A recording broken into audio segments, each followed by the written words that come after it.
All right, so everybody gets to hear that again because we're recording it. I'm so sorry.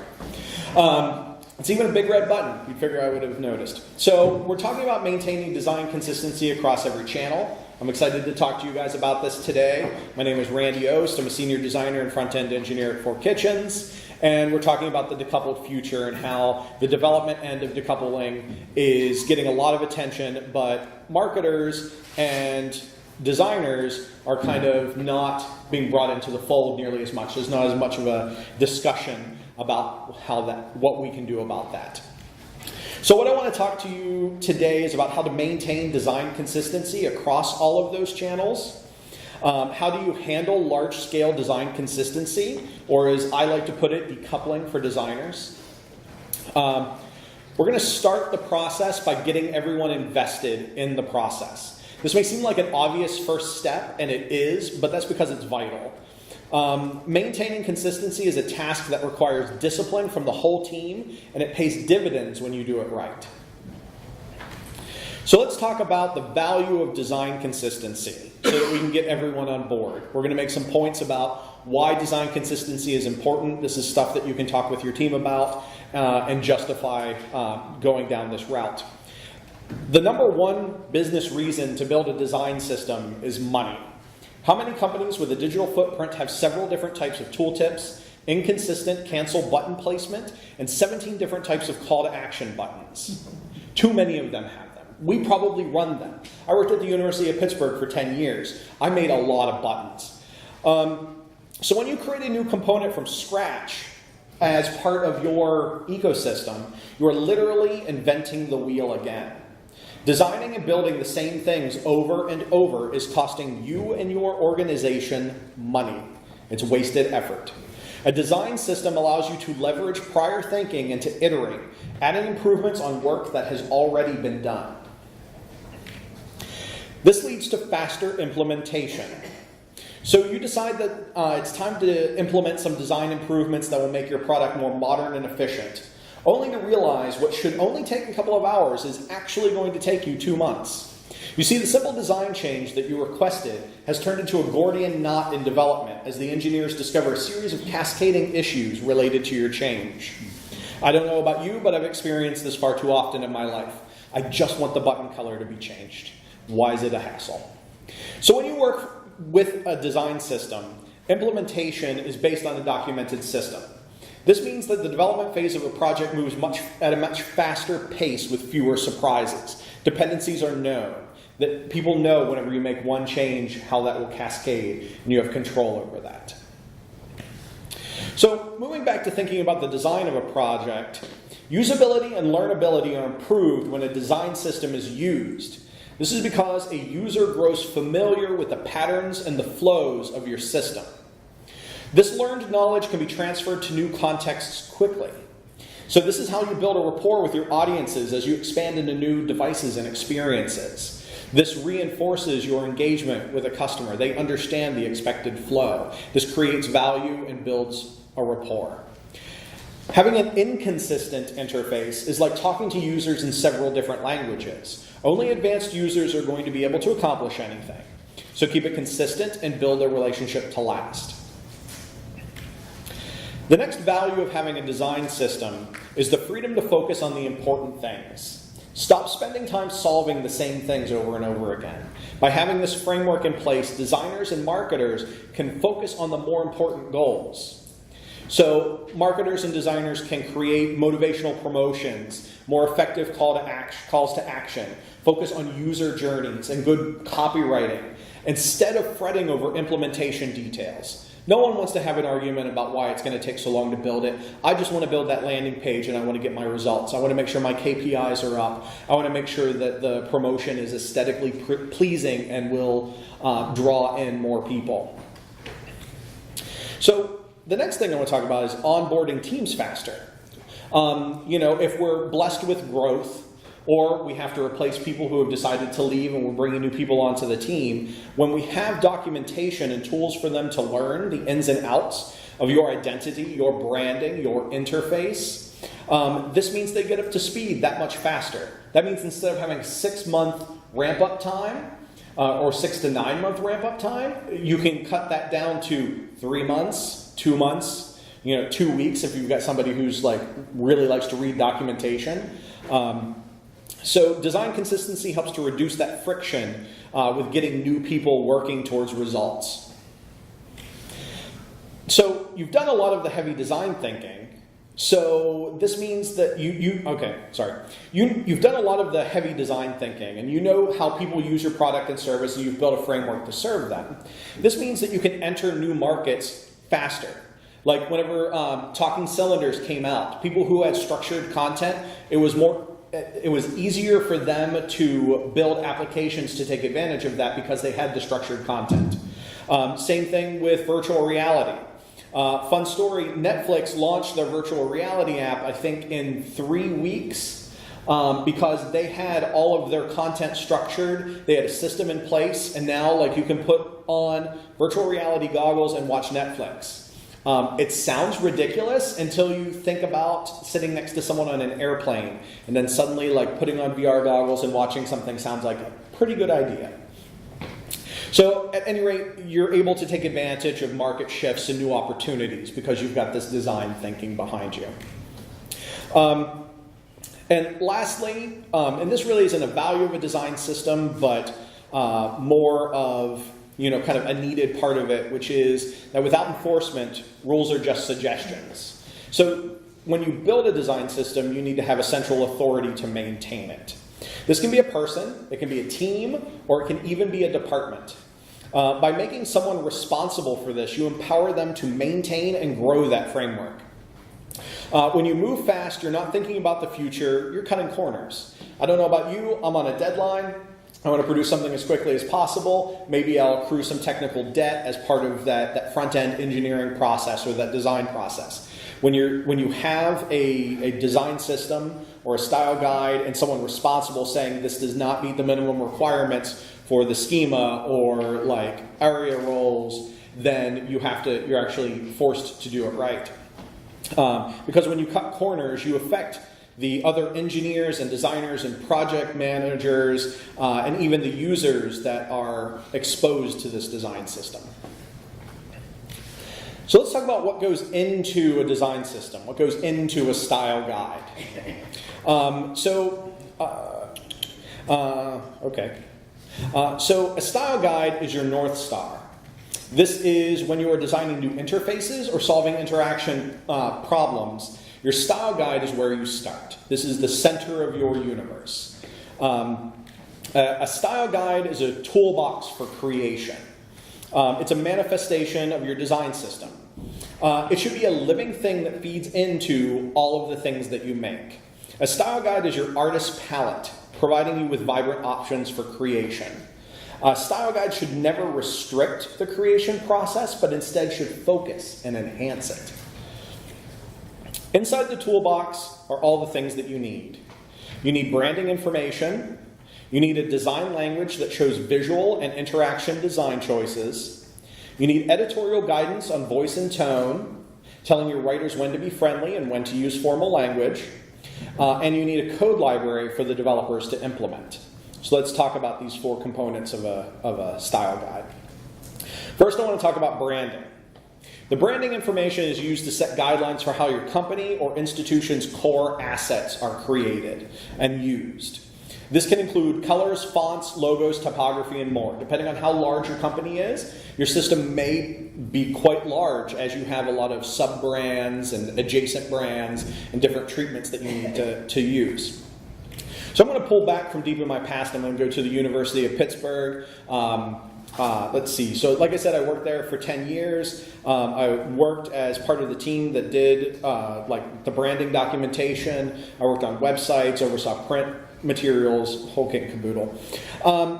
So here you can see that the University of Pittsburgh is using their style guide to actually help tell the story of the university. This is also important because it helps to ground decision making and tell a little bit of the story of the institution. Not everyone's past goes all the way back to 1787. Some companies, you've got like 5 years, 10 years, maybe 50. Working at Pitt, it was interesting because it was started in 1787. So They go even further into dissecting their identity. They actually take the University of Pittsburgh seal and they break it into its constituent parts. So this breakdown shows that there is a name circle, leaf sprigs, the Latin banner, and the shield and crest. This breakdown helps ensure that everyone working on Pitt projects is talking about the same things by defining a shared language. So this eliminates confusion by saying like, hey, can you do something with the sprigs? Like use that as an art component. Or like there seems to be an issue with the Latin banner. Things of that nature. So we also have instructions on spacing around the logo. This is something that you see in every style guide. There's always like an M or a box with showing like, how much space to put around the logo. And it's hard to see here because of the blue color, but there's actually text that gives you the guidelines on what fonts to use. So Jansen for the university text and Helvetica for everything else. Continuing to dissect their style guide just a little bit for brands. The brand guidelines, they also define their institutional colors. I think it's kind of funny that they actually scanned swatches from the Pantone book. So it was really fun working on the web team where I'm like, what are our official, colors? And they're in the document, but you have to read for them. So I don't know. I lost that fight. I'm sorry. I believe in clarity. This is not clarity. I'm sorry. But I don't work there anymore, so that's someone else's problem now. So let's move on and talk about design language. Your design language says a lot about who you are. It conveys a message of importance or friendliness to the people who interact with you. It helps build a rapport that keeps people engaged with you. Defining the design language includes things like your design principles, aesthetics, UX principles, how to use motion, and furthermore. Just about any way in which people interact with you is included in your design language. So here we have Salesforce's Lightning Design System. Their style guide is explicitly built to power a large number of people that build on their system. So they use it internally, but they also have a wealth of people who take this, download it, and make something themselves to contribute back to the Salesforce ecosystem. I'm sure that many of you have heard of Salesforce. Some of you may even use Salesforce to do CRM management. So that everyone can succeed, they've gone in depth about their design language on their site. So they have an articulated set of design principles. They state that they prioritize clarity, efficiency, consistency, and beauty. So you can expect that everything in this style guide is built upon that bedrock. When you yourself develop style guides, when you're talking about building those design systems, you need to understand what are the goals of your design systems. So these 4 traits right here are really good and they work for Salesforce. They may work for you, but you may have other ones as well. For instance, beauty might be, at the top of the list, or it might be something that you don't want beauty because that's a value judgment. Maybe you want clear aesthetics or something along those lines. It's good to just set what your design principles are, and that way you can evaluate new additions to the style guide and the design system as they're implemented and make sure that you're maintaining your guiding principles. So no detail in the Salesforce style guide is left to chance. And again, when you build a design system, you want to reduce confusion and you want to define as much as you can. So this is an example of the animation style guidelines. So on this page, they talk about timing and effects and dimension. So that whenever you're interacting with the page, these are the expectations that you can have. So that's a fantastic thing. And Salesforce leaves literally nothing to chance because here you see they have a lovingly crafted loading spinner. And I don't know about you, but I thought about that for a moment. I'm like, a lovingly crafted loading spinner. I never thought that I would actually say those words out loud, but that's the case. They even go so far as to show you what that loading spinner looks like in context of a lot of their different elements that are lazy loaded. So this is an example of a thorough design system and style guide. So Salesforce also knows, believe it or not, I'm going to actually show you examples of other design systems in Salesforce. They just happen to have a lot of the things that I wanted to show. Salesforce also knows that their design language guidelines have to serve as designers. So all of their design patterns are also available as a sketch download for prototyping and design. Not every designer codes. I kind of think they maybe should, but setting that aside for a moment, Sketch and working things out visually sometimes is better than working in the code. And so they provide Sketch files for so that people can work on the projects and have success. Pardon me.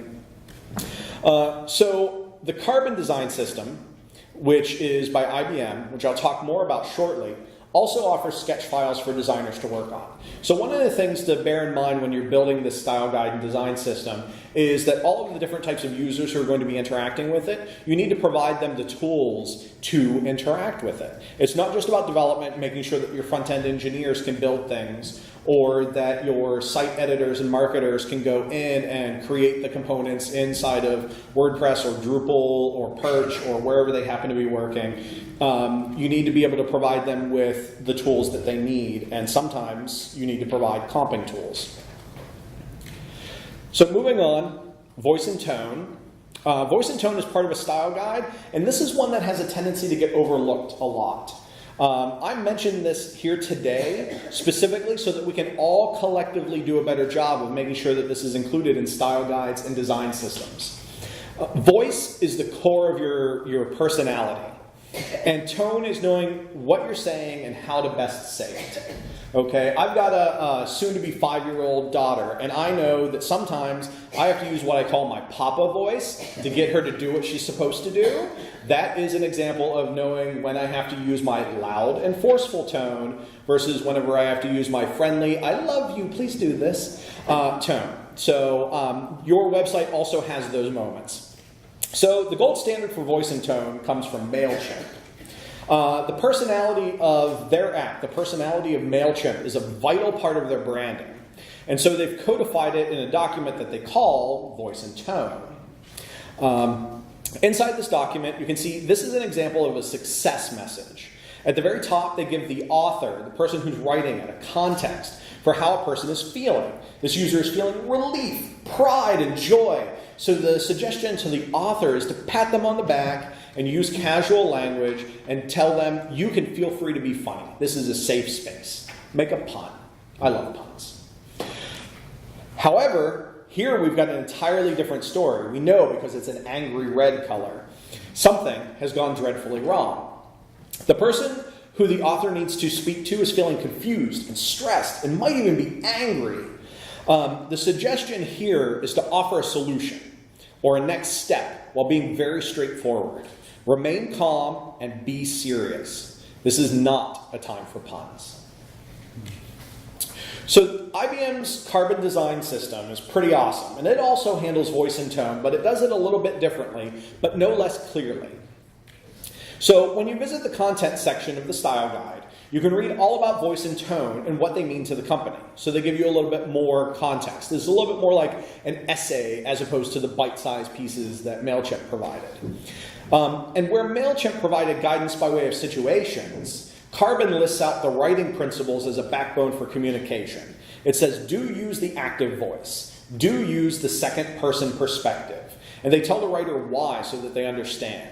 So this is a little bit more in line with expectations from writers who maybe are told, use the Chicago Manual of Style, use AP. This is written to that audience a little bit more than MailChimp, which is written to people who maybe don't have a journalistic sort of background. Carbon also provides a glossary of terms, and this ensures that everyone means the same things whenever they talk about things, and it reduces confusion. So it's nice that the Carbon design system provides this glossary so that if you're talking about a term, it's less likely that you'll misunderstand whatever's going on. So the last part of a design system, one that people who attend DrupalCons, it's been talked about a lot, is code. So this is probably the part that a lot of people here might be most comfortable with. Style guides are wonderful things as long as you can implement them. Most of what we're going to have in here in the code section of the style guide are going to be code snippets for using components. But this section can also involve other things. It can contain development principles. It can say how to architecture new components. And it can talk about and define a review process. So the code section of your design system / style guide isn't just the HTML and CSS and JavaScript and schema. It is also about process and about communicating to other developers what expectations are. So let's go back to the Carbon design system for a moment. And this is a prime example of a component in a code library. It has the component displayed on the page to interact with, and it has the code that you need to implement it right on the page. There's no surprises. You can play with it. This actually, if you click on it, a little like calendar will pop out. I'm sorry I didn't do an animation. I'm the worst speaker ever. I get it. And Yelp does the same thing. So Yelp has a style guide where you can see all of the different constituent components. So like their components are listed on the page to interact with and include the code snippets. So with all this though, we're facing a decoupled future. There are devices out there that require different code to run, not just HTML. As much as Electron is fantastic for deploying a website as an app, you don't always actually want to use that. Sometimes you want to deploy to iOS devices with native code in Swift. You want to do Android. You want to like use, was it Kotlin or Java to write your Android app. And so your design system, if you're in these areas, needs to provide for developers in those areas. So going back to Salesforce, because it seems to be my favorite prima donna, it covers all of those bases. The Salesforce Lightning Style Guide provides this. All of the components and interactions that they have planned out are also available for Android because they're in that market. They're also available for iOS because we don't want iPhone users to be left out. And because of the way that their market works, they also have a code library for Windows Phone. So if you have a Windows Phone, Salesforce has you covered. That was honestly kind of a surprise for me, but good for them. So let's talk about keeping the style guide updated. Okay, progress stops for no one, so you need to have a plan for adding new features and removing old features from the style guide. You need to have a process. I talked earlier about having a governing body or person, preferably body, because one person, that's a lot of work. But you need to be able to know when to create new things and when to remove old things.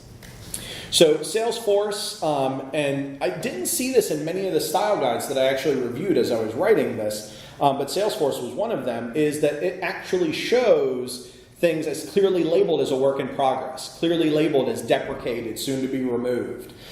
This is an example of an app launcher. So if you decide to use this in the work that you're doing, you're choosing a little bit, you have to lock into a certain area or future changes may break it. So something to be aware of. So that means that there are things that are coming in and there are things that are being sunsetted. So that there's communications around the different components and different parts of the design system. So style guide is kind of a loaded word. I've been in the industry, I calculated it last year. I started in 1997 working at a print shop doing design work. So I've been in the business like 21 years now. And style guide has always been kind of like a 4-letter word until like the last couple of years, because a style guide, in my mind, is kind of synonymous with failure. Style guides were a binder that sat on the shelf with a layer of dust that was only brought out to resolve arguments. I remember literally doing that at the University of Pittsburgh, saying, I read the style guide, we're not supposed to do that, and I got in an argument with my boss, and I won, but I didn't get a raise, so I didn't really. Pardon me. There are two problems with style guides that we have to overcome, like these design systems, in order to make them work. The first is going style. We want to make sure that our design system is like all new changes and everything are updated and they're routed through the style guide. We don't want it to go stale. The style guide has to be a living document. As best you can, you will want to integrate it directly into the sites and apps that you're building. At 4 Kitchens, we've got a Drupal 8 theme called Emulsify that's got Pattern Lab baked into it. And so when we make a component, we actually see it in Pattern Lab, and that's the same file that's being used by Drupal. So that means whenever I screw something up, it screws up everywhere, and it's amazing. And then I fix it, and we're good. So this means that we have to. Anyway, so we've also been making use of Storybook.io for our React projects for the same reason. So for those who aren't familiar, like Pattern Lab shows you your library of code components that you have. Storybook does the same thing for React. So basically, we've been using like both of these in any way that we can because we like consistency in our design. So the other drawback to a style guide is a strong pushback from designers due to an imagined sense of being restrained in what they do. I've worked with a lot of designers. I've been a manager of a lot of designers, and I've had them tell me, I feel handcuffed. This style guide is like preventing me from doing my work. I can't do this awesome design that I have. And I believe that a properly done style guide actually provides you with the Legos that you need to build that awesome Death Star. It doesn't actually like prevent you from building the things that you need to build. If you have a process, if you have a style guide that is preventing you from doing the work that you need to do, those processes and that style guide are a blocker and need to be eliminated or modified to enable success. So we recently built a project where the client was concerned about creating custom areas on key pages. So I talked about having this library of components. We throw it in Pattern Lab, it connects to Drupal, but they had like key landing pages, like special marketing pages where they would send people, and they'd have this hero area, and this hero area was always custom. It was totally bespoke. And I didn't want to squash that because that was valuable. Like being able to have that playground to do that stuff was a needed part of what they needed. And so we actually told them that the style guide was there to serve them. So we actually had in Emulsify, in our component library, we had a component that was literally just an empty HTML component that was just like bespoke component. Like they could enter in whatever they wanted to in the Drupal site so that they could still have that. And so that's an example of using the style guide in a way like to empower them to do what they needed to do. Like they would create their one-off component, they would load the style sheet as part of that component, like their CSS for that one component, and it would be modular, it would not impact performance, we would not have legacy CSS that would hang out in the code base that would never be gotten rid of because CSS doesn't die, it just hangs out. So it worked out really well for them. So how do you make a style guide? How do you go about creating a style guide like this? I'll be honest, it's a lot of work. The first thing that you have to do is you have to audit your assets. So if you have to go through all of your properties, you have to go through all of your websites, your apps, your experiences, your print documents. A lot of discussion around style guide is really focused on digital assets, but you have to, as a designer and a marketer, you have to have a holistic look, and you can't discount the advertisements that you run in newspapers or magazines, the postcards that you send, the t-shirts that you get made. All of these things are part of your assets, part of your style guide. And so you want to list all of them. And then what you do is you start kind of like segmenting them. Like you tape a bunch of them up on a whiteboard, you start grouping them, you start figuring out like, okay, we've got 17 different call to action buttons. How many do we actually need? Do they need to be different styles, or can we just do different colors, different sizes, etc., and so forth? So you want to find out what you have first to start from, so then you can know what your requirements are moving forward. The next thing is you have to find your voice.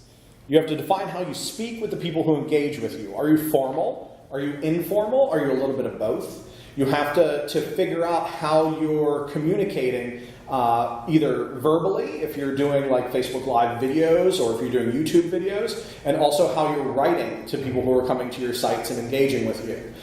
If you're not conscious of it, you're still doing it. You still have a voice and tone. It's just you haven't codified it, and it's a little bit wild, or potentially a little bit wild. So, for example, I want my bank to be formal. I don't want my bank to like send me a high five emoji. I don't want that. Like the only emoji I want from them is like the little bag of cash with a bunch of pluses next to it. Now, what about a university? At the University of Pittsburgh, our voice was mostly formal. In fact, our voice was the Chicago Manual of Style 14th edition with a smattering of AP, because we had some people who just didn't like certain parts of Chicago. So we had it fine-tuned to exactly what we wanted.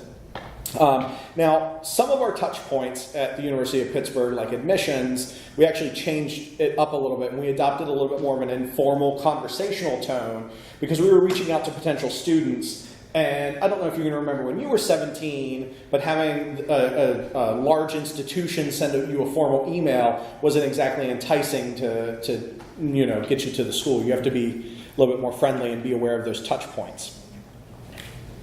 So you have to define your brand standards. A lot of companies have these brand standards. Usually whenever they hire a company to do logos, they're provided with corporate colors and fonts. But you also have to determine, are those the only colors that you're allowed to use in your materials?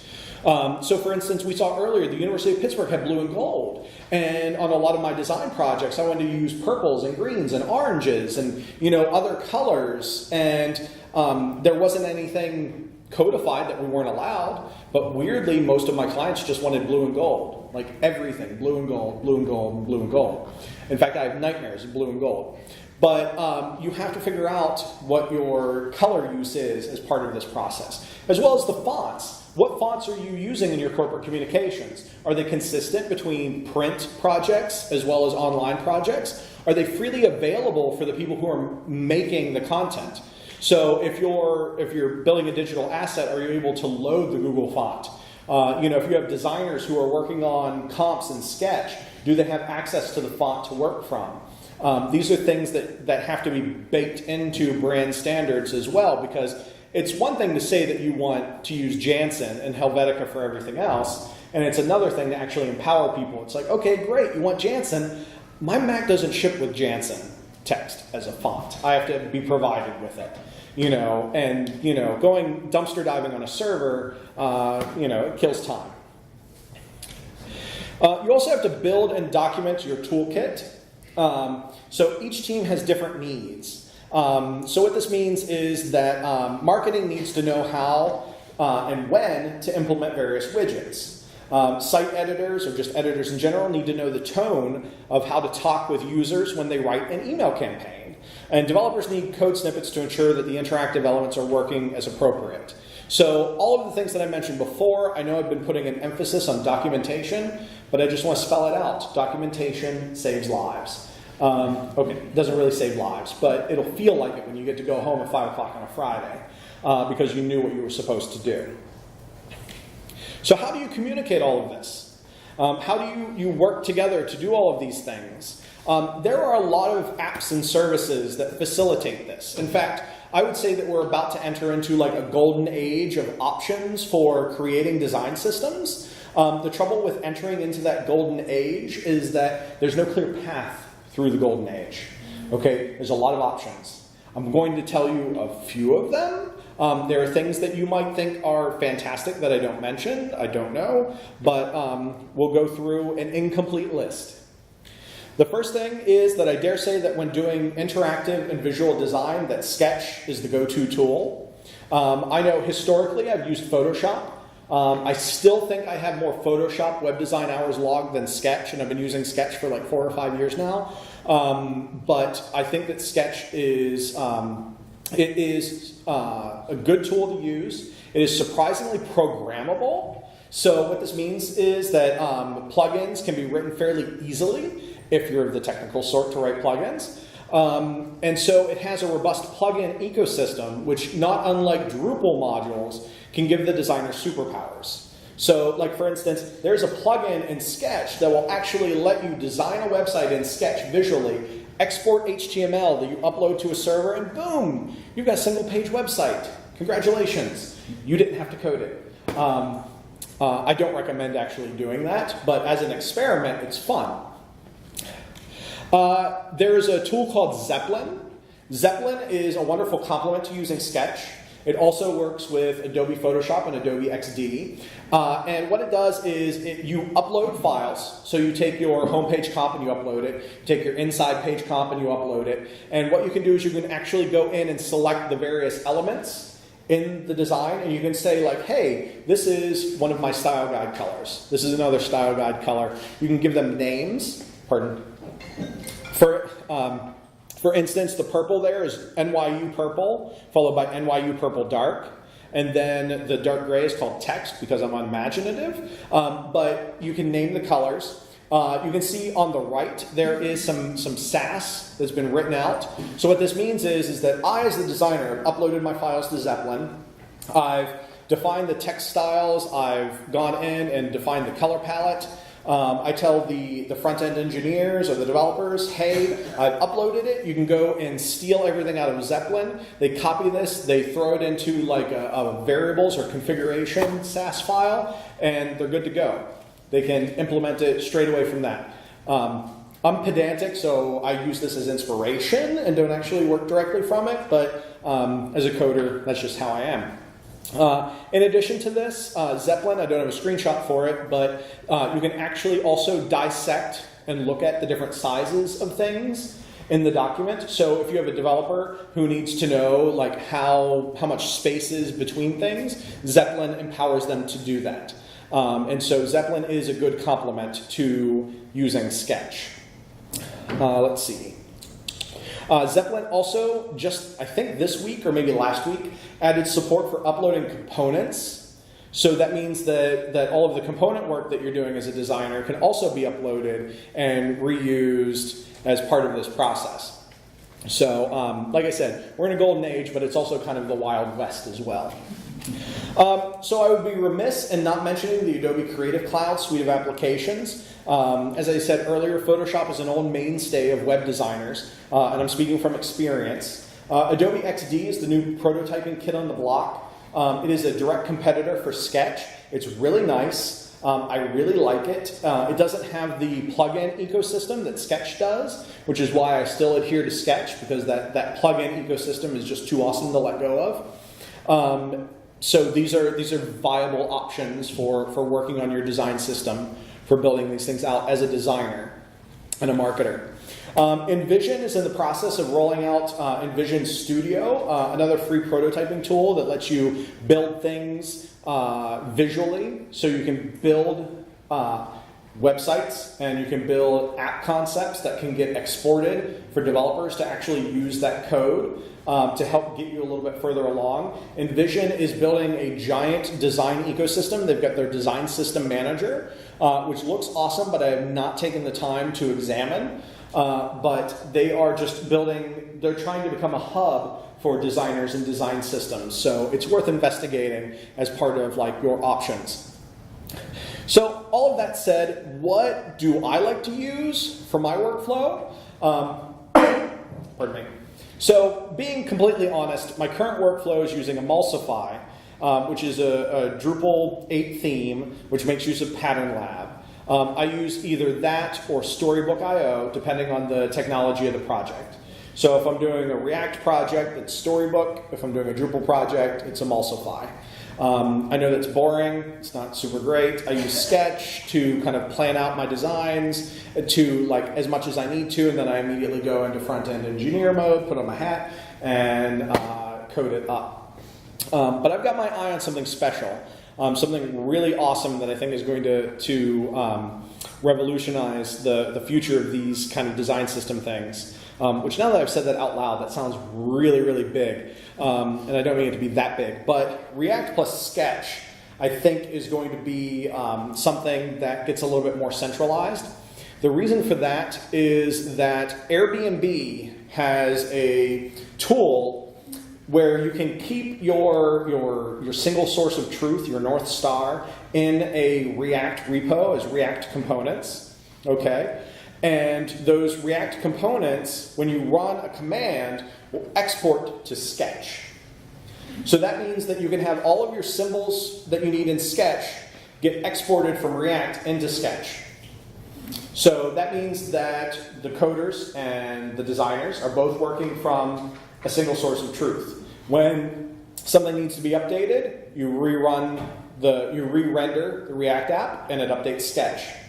Sketch also has the ability to import a library. So a Sketch file can say, hey, this other Sketch file is a dependency. This is my library. I can pull in my text styles, my fonts, my colors, my components. So what that means is that any designers whose eyes glaze over whenever I say the word React, whenever I say the word React, a developer can re-render the sketch file that's on the server or in Dropbox that's being used, and then whenever the designer opens up their sketch file that uses that as a library, it will automatically be updated. So that lime green that no one liked has suddenly turned into a nice Kelly green that everyone can agree on, and everything gets updated whenever the designer opens up their sketch file. And we're able to maintain a single source of truth. Additionally, and this is something that I'm trying to get some engineering power behind at work, is React can also render out HTML. I mean, that's what it's supposed to do, right? I want to create an NPM package where React will render out twig files. Once I can get React to render out twig files, then I can use that React library as my single source of truth for both Drupal and React projects, as well as providing to designers. So this is the thing that I'm super excited about. I know it's a little bit technical, but I think it's going to be amazing for maintaining that consistency. Hopefully, next year I'll be giving a talk on how it works. We'll find out.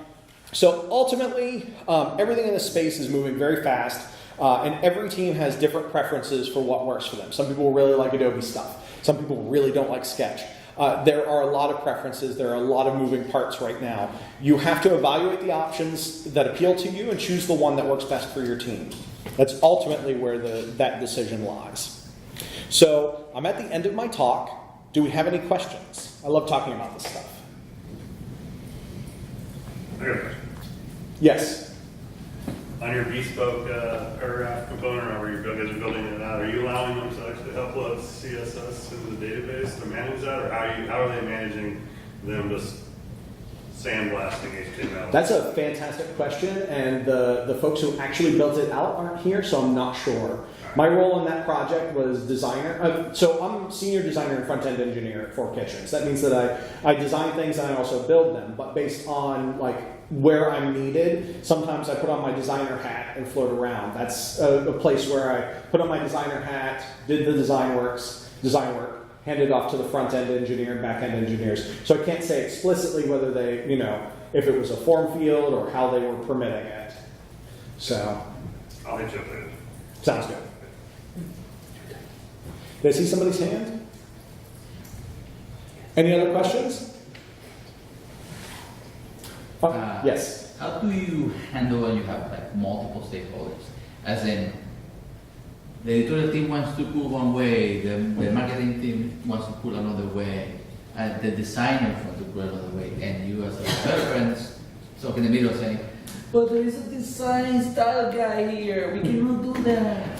Sure. So a lot of my talk, the early parts. We're talking about the value of that design consistency, the value of the style guide. Right. That's a lot of what I would talk over with the stakeholders. Because creating a design system that you can run around or not use is a wasted effort.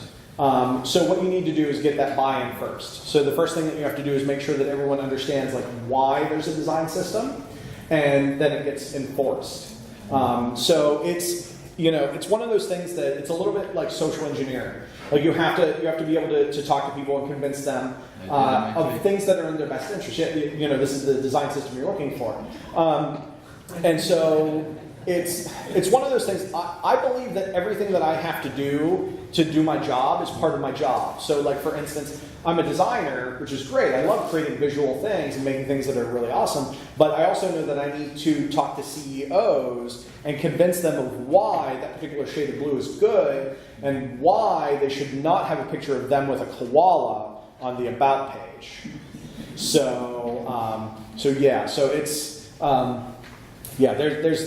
a lot of talking that goes into that. I believe in a very good definition process. So defining what the goals are. And once you have goals, then if someone starts to deviate from goals, you can be like, listen, we listed these 4 things as our goals. And you're deviating from it. Do you have a reason why? Even whenever it's someone powerful, like a CEO or CMO, then you can kind of hold their feet to the fire and say, listen, we spent a month and a half defining what our goals were and making sure that we had strong reasons for them. Why are you deviating now? Because you don't want to. So yeah, it can be a tough process. Thank you. You're welcome. Any other questions? I have an unrelated question. Yes. 4 kitchens. What's the meaning behind that? I kind of remember the story. I know that it was formed by 4 individuals, Todd and his wife and Aaron and, oh goodness, I forget the name of the 4th person. He went on to found Pantheon. They all 4 of them, like I think in a kitchen, just decided to start a media publishing company on MediaWiki, and they all chipped in like $500 and they started 4 kitchens. Because there were 4 of them, and apparently there were 4 kitchens. So, Do people ask you that a lot? yes. In fact, we have a great time because we've got a forum on our website. I can't tell you how often we get messages like, "Hey, I'm looking for an industrial sink for my restaurant." I'm just like, "That's great." Yeah, we all have like green jackets that say 4 kitchens on them and everything. I forgot mine today, so don't tell my boss. But they say 4 kitchens, and I'm like wandering around my town of rural Pennsylvania, and people are like, "Oh, you're a restaurateur." I'm like, no. So, thank you all for coming. I hope you enjoy the rest of your day. Thank you very much.